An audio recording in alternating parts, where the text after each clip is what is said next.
बिस्मिल्लाहिर्रहमानिर्रहीम, अस्सलाम वालेकुम। आप सबका खैर मकदम है। आप देख रहे हैं प्रोग्राम स्पेशल रिपोर्ट। मैं हूं आपका मेज़बान मेहरीलाल हांजूरी। स्पेशल रिपोर्ट में मुख्तलिफ मौज़ूआत पे बात करते हैं, लेकिन सबसे पहले आज किसान कवानीन से मुतल्लिक बात करेंगे, क्योंकि सुप्रीम कोर्ट की जानब से एक बड़ा फैसला आज आया है। मरकजी सरकार के खिलाफ यह फैसला है फिल वक्त, क्योंकि इस फैसले को लेकर किसी हद तक किसान काफ़ी खुश हुए हैं, क्योंकि मरकजी सरकार ने जब ये बिलें लोकसभा और उसके साथ साथ राज्यसभा में पेश किए थे और उसके बाद इसे जुबानी वोट से फिर पास भी किया गया, यानी कानून की शक्ल ये इख्तियार कर गया था और उसके बाद इसे इम्प्लीमेंट करना था।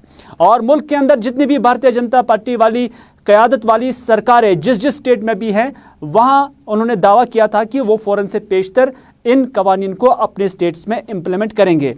लेकिन जब किसानों ने एहतजाज किया, खासतौर पर पंजाब, हरियाणा, दिल्ली और मुख्तलिफ रियासतों के किसानों ने जब इन कवानीन के खिलाफ एहतजाज किया, फिर मामला सुप्रीम कोर्ट के ज़ेर गौर था और सुप्रीम कोर्ट ने लगातार कल भी और आज भी इस मामले की सुनवाई की और फटकार मरकजी सरकार की लगाई। और साथ ही साथ न सिर्फ मरकजी सरकार की फटकार लगाई, बल्कि इन कानून को फिलहाल इम्प्लीमेंट करने पर पाबंदी आयद की है और उस पर फिलहाल स्टे किया है। और साथ ही साथ सुप्रीम कोर्ट ने यह भी सुनवाई आज की है और यह भी फैसला दिया है कि इस हवाले से कमेटी बनेगी। हालांकि जो किसानों के वकील थे उनकी जानब से कुछ नाम तजवीज़ किए गए, जिसमें जस्टिस मार्कंडे काटजू का नाम भी है, जिसमें मारूफ वकील जो हिंदुस्तान के कॉन्स्टिट्यूशनल जानने वाले हैं प्रशांत भूषण, उनका भी नाम है और उनका मानना है कि वो भी इस कमेटी का हिस्सा बनेंगे।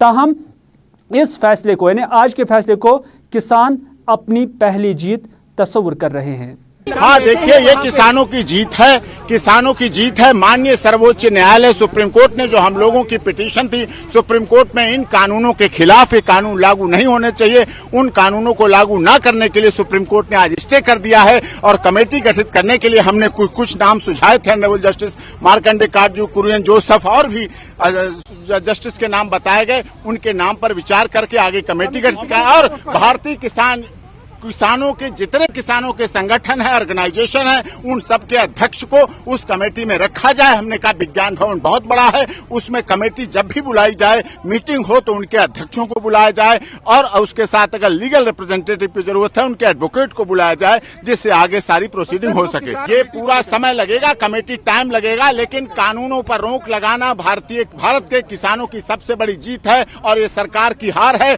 माननीय सर्वोच्च न्यायालय ने कहीं न कहीं माना कानून गलत थे, किसान विरोधी थे, आर्बिट्रेटरी थे, अनकॉन्स्टिट्यूशनल थे, इसलिए इन कानूनों पर रोक लगा दी गई है। अब हम अपने क्लाइंट से बात करेंगे, किसानों के संगठनों से बात करेंगे, उनसे बात करेंगे। बात करने के बाद आगे हम प्रोसीडिंग देखेंगे। कमेटी बनती है, कमेटी में कौन कौन लोग होते हैं, कमेटी कैसे कैसे ट्रीट करती है। ये केवल दिल्ली के किसानों का नहीं मामला है, ये किसान किसी जाति, क्षेत्र, संप्रदाय और भाषा के नहीं है, ये किसान किसी पॉलिटिकल पार्टी के नहीं है, ये किसान गुवाहाटी से चौपाटी और कन्याकुमारी से तक के किसानों का ये मामला है और उनमें विश्वास की बहुत जरूरत है। हमने माननीय सर्वोच्च न्यायालय कहा कि आप सुप्रीम कोर्ट और किसान संगठन और भारत सरकार ये आपस में किसानों में विश्वास पैदा करे। जब विश्वास पैदा होगा तो आगे प्रोसीडिंग बहुत अच्छी होगी। सरकार बताएगी, 15 तारीख को मीटिंग होती है, कमेटी के बारे में क्या करते हैं। सरकार के 8 बार की वार्ता हो चुकी, वो तो फेल रही। अब हमें नए सिरे से सुप्रीम कोर्ट पर हमने भरोसा जताया है देश के किसानों ने, और सुप्रीम कोर्ट ने भी उस भरोसे को कायम रखा है, किसानों के भरोसे को, और उस पर स्टे लगा दिया गया है, जिससे अब सरकार, जैसे मध्य प्रदेश में कहा गया था माननीय मुख्यमंत्री जी ने, हम इन कानूनों को लागू कर रहे हैं। भाजपा शासित राज्यों में ऐसी बात आई थी, लेकिन अब वो पूरी तरह से गलत है और कानूनों पर रोक रहेगी। और कानून जब तक ये लागू की बात ही नहीं है, अभी लागू होने का कोई विषय नहीं। आप ना सवाल पूछें, ये कानून रद्द भी होंगे क्योंकि कमेटी बनेगी और कमेटी में सारी चीजें सच्चाई के साथ रखी जाएंगी। जब बनेगी कमेटी, बनने के बाद जब सीधे सामने आएगी और फिर उसकी रिपोर्ट माननीय सर्वोच्च न्यायालय में आएगी। जब रिपोर्ट आएगी तो उस पर दूध का दूध, पानी का पानी हो जाएगा सब कुछ। उन्होंने अविश्वास जाहिर किया। अविश्वास मैंने यही कहा कि माननीय सर्वोच्च न्यायालय को, देश की सरकार को, सबको किसानों के साथ कॉन्फिडेंस लाना पड़ेगा। ये किसान किसी जाति, धर्म, क्षेत्र, भाषा, संप्रदाय के नहीं है। कुछ लोगों ने इसका आंदोलन को, कुछ ने कहा कि शाहीन बाग जैसा है। मैंने कहा इस जो ये आंदोलन है इसको शाहीन बाग से तुलना नहीं कर सकते। ये देश के देशभक्त किसान हैं जिन्होंने अपना सर्वस्व बलिदान किया है देश की। वो सब झूठ साबित हो गया, झूठ साबित हो गया, इसीलिए तो स्टे दिया है। सुप्रीम कोर्ट से इतिहास में ऐसा कई बार नहीं हुआ है। कभी कभी की बात है कि भारत सरकार के बनाए हुए कानूनों पर माननीय सर्वोच्च न्यायालय ने हमारी याचिकाओं पर रोक लगा दी। अभी तो कमेटी डिसाइड नहीं हुई है, कमेटी के नाम आएंगे, फिर हम उससे बात करेंगे, उनके पास जाएंगे, वो हमारी कितने सुनते हैं, कितनी सरकार की सुनते हैं, कितनी कानून की सुनते हैं, कितनी हमारी सुनते हैं, और फिर सुप्रीम कोर्ट में आएगी बात। सुप्रीम कोर्ट भी देखेगी, वॉच करेगी, मॉनिटर करेगी सारा काम। सुप्रीम कोर्ट कहीं जा नहीं रही, हम लोग कहीं जा नहीं रहे, और हमारे इस देश की आप लोग मीडिया कहीं जा नहीं रहे। किसानों के साथ हैं और किसानों को न्याय दिला के रहेंगे आप लोग। चलिए, आपने देखा कि मरकजी सरकार के इन कवानीन को लेकर किस तरह का फैसला फिलवक्त सुप्रीम कोर्ट ने सुनाया, जहां किसान इससे अपनी आधी जीत समझते हैं। वहीं पर किसान इस हक में नहीं थे कि एक कमेटी बन जाए, लेकिन जो अदालत का जो फैसला था वही था कि कमेटी बन जाए। लेकिन ये कमेटी अब इसमें कौन कौन होगा, इस पर अब बाज़ाब्ता तौर पर बात होगी और इसका जायज़ा लिया जाएगा, और जब ये कमेटी फ्रेम हो जाएगी उन्हीं की रिकमेंडेशंस को फिर सुना जाएगा, और उस पर सरकार फिर आइंदा ये देखेगी क्या इन कवानीन को यहाँ पर इम्प्लीमेंट करना है, क्या इसी सूरत में करना है, या इसमें अमेंडमेंट करने की ज़रूरत है। क्योंकि अगर देखा जाए तो किसान अमेंडमेंट के हक में है, अमेंडमेंट के हक में नहीं है। ताहम क्या इसमें सुप्रीम कोर्ट किस तरह का रोल अब निभाएगी और जो कमेटी बनेगी उस पर क्या कुछ तासुरात रहेंगे, क्योंकि किसानों का भी ये मानना है कि पहले वो बातचीत करेंगे और उसके बाद ही वो इस पर कोई तबसरा करेंगे। लेकिन इस फैसले को, यानी आज के फैसले को, सरकार के लिए नुकसान जबकि किसानों के लिए फायदा बख्श करार दिया जा रहा है।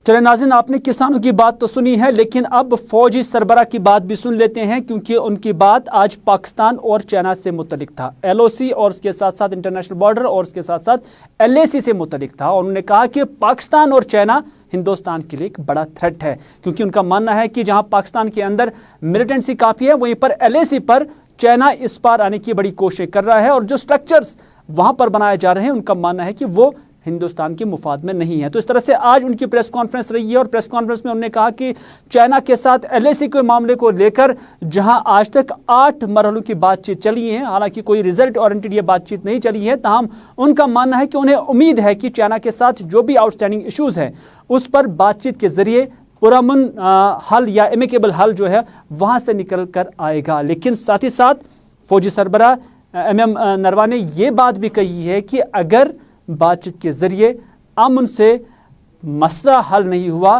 तो फिर वो किसी भी चीज़ के लिए तैयार है। और यही बात उनकी आज पाकिस्तान से मुतल्लिक भी था। उनका मानना है कि मिलिटेंसी को लेकर पाकिस्तान को एक बड़ा जो पैगाम है वो फ़ौज की जानिब से या भारत की जानिब से भेजा गया है, क्योंकि उनका मानना है कि आज तक जितनी भी कार्रवाइयाँ पाकिस्तान की जानिब से मिलिटेंसी को लेकर हुई है उस पर उनको कड़ा जवाब दिया गया है। उस प्रेस कॉन्फ्रेंस में MM नरवाने ने मज़ीद क्या कहा, आइए आपकी नज़र करते हैं। कि जो पोजीशन है और उसको उस पर हम कायम रहेंगे, डटे हुए रहेंगे, चाहे सर्दी हो या गर्मी के मौसम हो। और जो भी बातचीत चल रही है अलग अलग लेवल पे, चाहे वो मिलिट्री लेवल पे हो या डिप्लोमेटिक लेवल पे हो, इन बातचीत के ज़रिए हम जो भी समझौता करना है वो करेंगे। उसी आधार पे, जैसे मैंने पहले जिक्र किया था, म्यूचुअल और इक्वल सिक्योरिटी, और यही हम चाहते हैं। और मुझे पूरी उम्मीद है और विश्वास है कि इस डायलॉग के ज़रिए हम जो भी अपना लक्ष्य है वो हासिल कर पाएंगे। As I mentioned that every year the PLA troops come to their traditional training areas to carry out their training.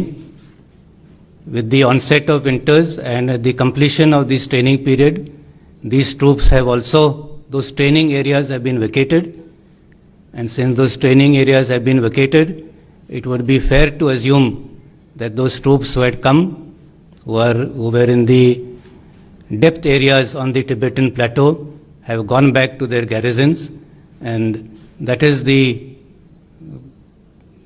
reduction in the strength on the plateau, in the Tibetan plateau, that has taken place.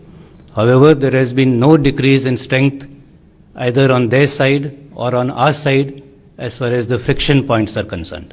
As far as the situation in Eastern Ladakh is concerned, in the areas which were just mentioned, the situation is the same as was prevailing last year. There has been no change in the status quo. As far as the resolution of the present situation is concerned, we are hoping that, again I will repeat, that based on the principle of mutual and equal security, we would be able to reach an agreement which would result in disengagement and de-escalation. Disengagement from the friction areas, and once this disengagement has been achieved, then an overall de-escalation and a reduction in the strength of the troops in the forward areas. नाज़रीन, बात करते हैं सियासत की, क्योंकि कश्मीर के अंदर सियासत काफ़ी गर्म है। हालांकि अभी असेंबली यहाँ पर एक्टिव नहीं है, अभी गवर्नर राज यानी लेफ्टिनेंट गवर्नर की सरबराही में यहाँ डिस्पेंशन चल रहा है, लेकिन सियासत फिर भी काफ़ी गर्म है। लेकिन ये सियासत श्रीनगर म्यूनसिपल कॉरपोरेशन के अंदर काफ़ी गर्म है, क्योंकि जुनैद अजीम मत्तू के हक में जिन 10 कांग्रेसियों ने वोट दिया था, अपना एतमाद दिया था और उसके बाद वो मेयर बने थे, अब कांग्रेस ने उन्हीं के खिलाफ जो है पार्टी से बर्खास्त करने के साथ साथ उन्हें इलेक्शन कमीशन में एक अर्जी दायर की है, जिसमें उन्होंने कहा कि इन सभी 10 जो कॉर्पोरेटर्स हैं उनको डिसक्वालीफाई किया जाए। इस हवाले से जो स्टेट इलेक्शन कमीशन है उनकी जानिब से अब उन्हें 1 महीने की मुद्दत के अंदर अंदर अपना जवाब या अपने उजरात पेश करने होंगे, यानी जो 10 कॉर्पोरेटर्स हैं उन्हें अपने उजरात पेश करने होंगे, क्योंकि कांग्रेस की जानिब से जो व्हिप जारी की गई थी उन्होंने उसका वायलेशन किया गया, इस तरह का इल्ज़ाम लगा गया था। हम कुछ कॉर्पोरेटर्स के साथ हमारी भी बात हुई है, उन्होंने कहा कि अगर 3 कैंडिडेट्स को पहले ही उठाया गया था, जिसमें कांग्रेस का भी कैंडिडेट इस मेयर के ओहदे के लिए था, ताहम व्हिप दूसरे कैंडिडेट के हक में क्यों की गई थी। और उनका मानना है, उनका इस बात पर एतमाद है कि इस कानून में अमेंडमेंट भी लाई गई थी, जिस कानून के तहत उन्होंने कांग्रेस के उस व्हिप को छोड़कर अब दूसरे कैंडिडेट यानी जुनैद अजीम मट्टू के हक में उस वक्त अपना एतमाद दिया था। सनम एजाज इस सारे मामले पर नजर रखे हुए हैं। सनम एजाज से जानने की कोशिश करेंगे कि आखिर अब श्रीनगर म्यूनसिपल कॉर्पोरेशन में क्या कुछ होने वाला है, क्योंकि एक नई उथल पुथल वहां पर देखी जा रही है। सनम, आपसे जानना चाहेंगे क्या कुछ हो सकता है और क्या कुछ उथल पुथल है, पूरी कहानी बताएं। देखिए हिलाल, श्रीनगर म्यूनसिपल कॉर्पोरेशन के इंतखाबात और ये इंतखाबात पहले दिन से ही कंट्रोवर्सीज का शिकार रहे हैं, और फिर जहां इंतखाबात कंट्रोवर्सीज का शिकार रहे, फिर मेयर के पोस्ट के लिए भी जो हुए इंतखाबात थे वो भी कंट्रोवर्सीज का शिकार रहे, और 2 बार ये इंतखाबात हुए।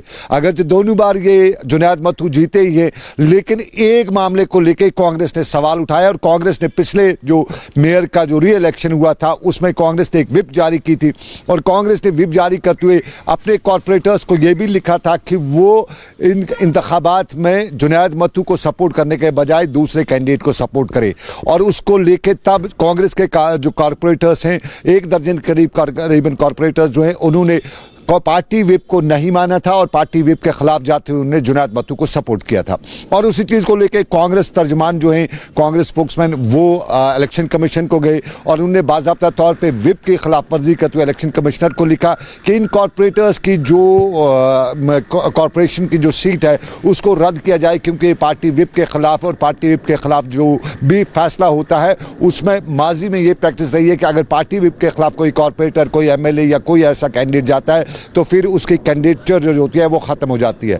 ताहम अब ये देखना है कि इलेक्शन कमीशन इस पर क्या फैसला लेता है। लेकिन कॉर्पोरेशन के जो कॉर्पोरेटर रहे, जो श्रीनगर म्यूनसिपल कॉर्पोरेशन, जिन्होंने इस व्हिप के खिलाफ किया है, उनसे जब उनकी हमारी बात हुई तो उनका पहले यही कहना कि एक तो पार्टी की तरफ से उन्हें व्हिप जारी नहीं हुई थी, दूसरी उनका भी यही कहना है कि अब कानून बदल चुका है, अब ये व्हिप का जो है कोडल फॉर्मेलिटीज़ ये लागू नहीं होती हैं, और तीसरा उनका ये भी कहना है कि पार्टी हाईकमान ने खुद ही गलत किया है। तब पार्टी व्हिप अगर उन्होंने जारी की थी, जब पार्टी का खुद का कैंडिडेट था, तो उन्होंने एक दूसरे कैंडिडेट को सपोर्ट करने के लिए क्यों कहा? तो पार्टी के जो कॉर्पोरेटर हैं वो अपनी बात कर रहे हैं, पार्टी हाईकमान, लेकिन अब देखना यह है कि इलेक्शन कमिश्नर इस पर क्या फैसला लेता है। क्या वो कायदा और कानून अगर बदला है तो फिर मुस्बत कायदे और कानून के खिलाफ फैसला के हवाले से फैसला लेगा, या पुराना कायदा और कानून? अगर पुराने कायदे और कानून पर नज़र रखी जाए तो उसके मुताबिक अब तक यही होता था कि जो भी पार्टी विप के खिलाफ वर्जी करता था उसकी पार्टी के जो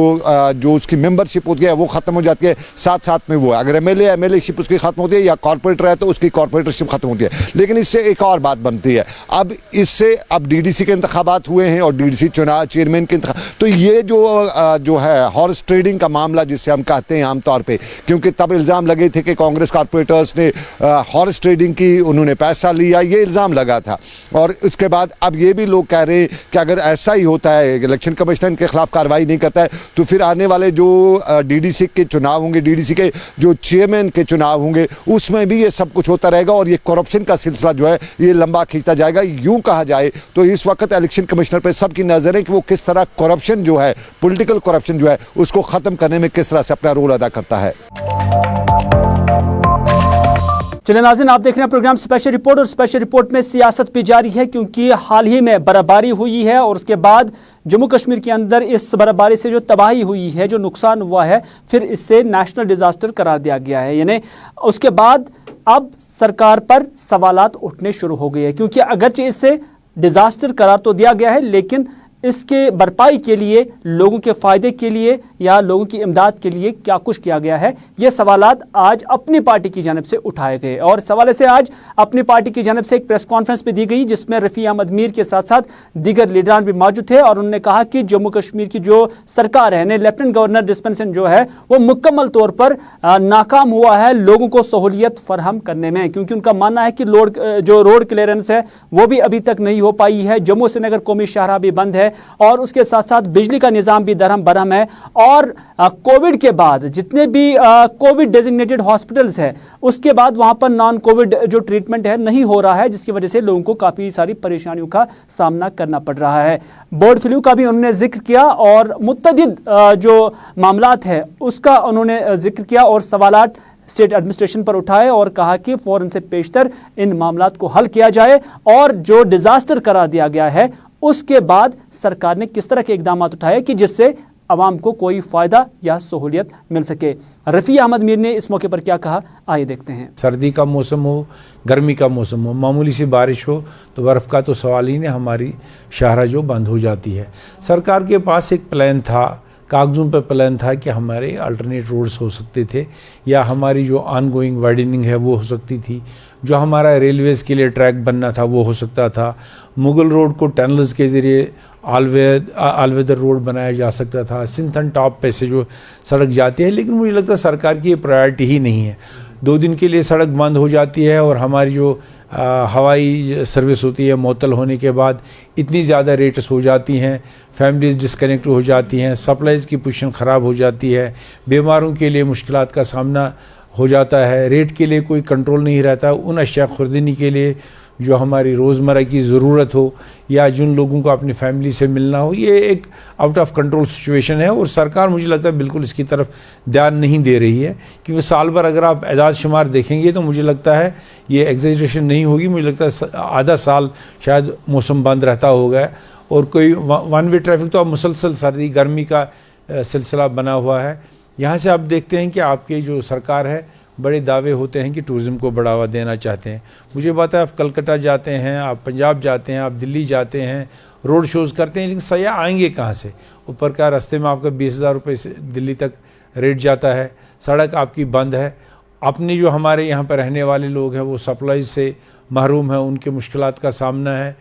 अब सरकार एक तरफ से राशनिंग का यहाँ पे ऑर्डर्स निकाल रहे हैं कि राशन में कटेलमेंट होगा। अगर आपको मैं आदाद शुमार बताऊंगा, पिछले साल जनवरी या दिसंबर के महीने में इस साल का जो महीना गुजरा, इसमें 121 क्विंटल हमारी इतला के मुताबिक राशन की कमी हुई है।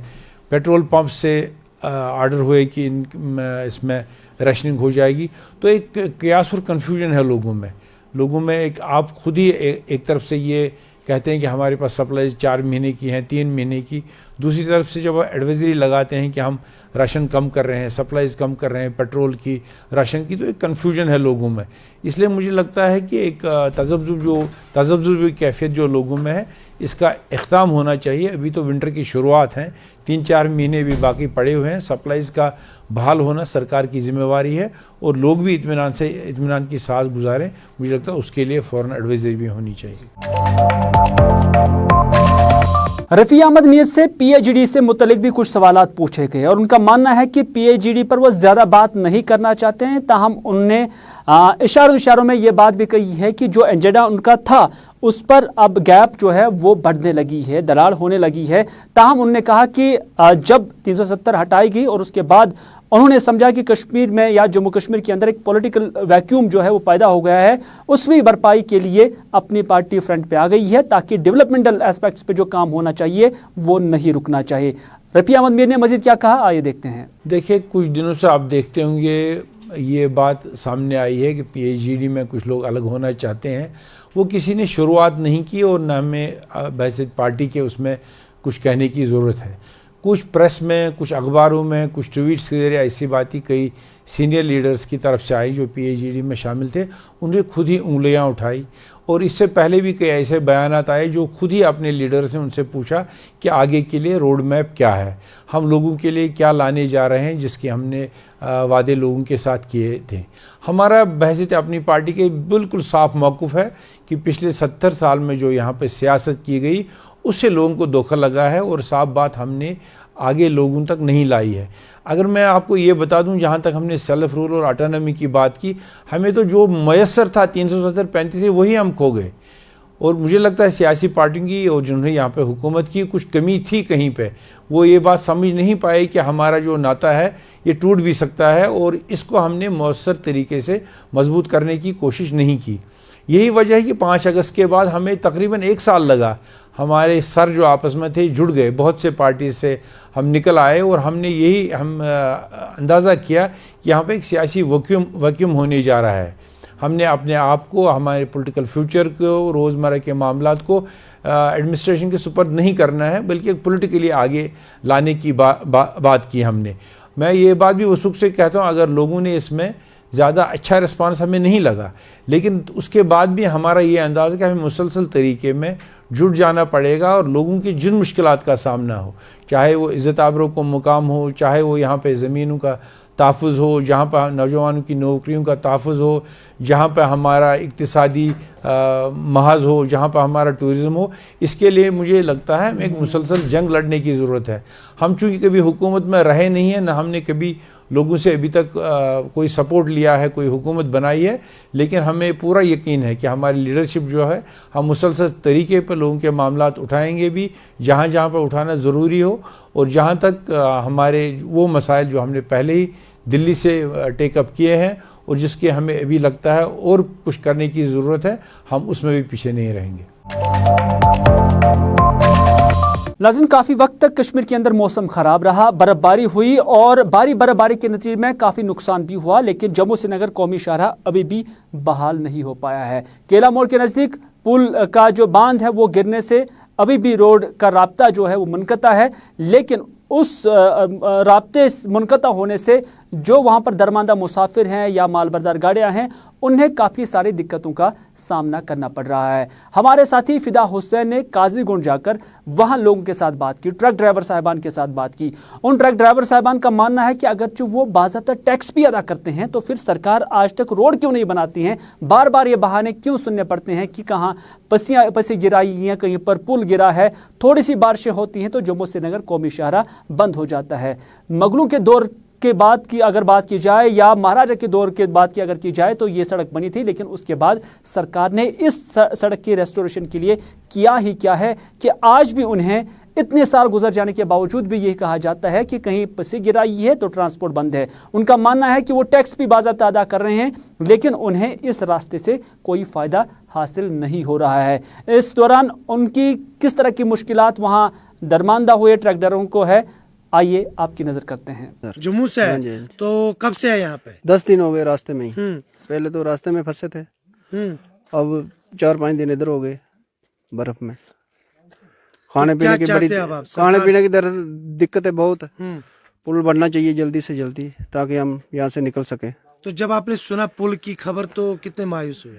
बहुत परेशान हुए उसकी वजह से। पहले तो छोड़ी थी गाड़ी पीछे से, फिर उन्होंने बताया कि गाड़ियाँ बंद हो गई, पुल टूट गया। पुल टूट गया। हाँ, पानी की बहुत दिक्कत है, खाने की बहुत दिक्कत है। तो प्रशासन से क्या उम्मीद है? प्रशासन से यही चाहते हैं कि जल्दी से जल्दी पुल बनाएं और हमारी गाड़ियों को निकालें जहाँ से। बर्फ 5 फुट भर गया, और भी गिरने की आशंका बोल रही। मुझे 31 तारीख गाड़ी लोड की थी मैंने, तो फिर वहाँ से चले तो जजरोडली में खड़े थे, उसके बाद उधमपुर में खड़े थे। ये तो देखते ही नहीं है रोड की तरफ भाई, क्या है क्या नहीं है।